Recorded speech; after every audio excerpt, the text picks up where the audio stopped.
ఈ water bottle ధర ఎంత ఉంటుంది? ఒక 10 రూపాయలు ఉంటుంది. ఇందులో ఏముంది? నీరుంది. మరి ఈ బాటిల్లో ఈ నీరు బదులు నేను పాలు పోస్తే ఈ బాటిల్ ఖరీదెంత? ఇదే పాల బదులు ఇందులో పెట్రోల్ పోస్తే దాని ఖరీదెంత?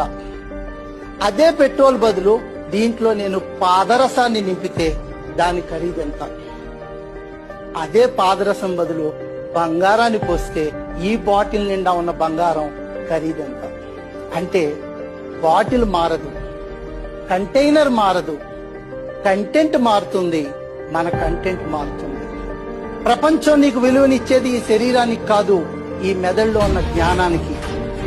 నీలో ఏది ఉంచుకున్నావన్నది ప్రపంచం నిన్ను గౌరవించడానికి సాధనం అవుతుంది. నీ విలువ పెంచుకోవాలంటే నీ కంటైనర్లో ఏ కంటెంట్ ఉండాలో నువ్వే నిర్ణయించుకో.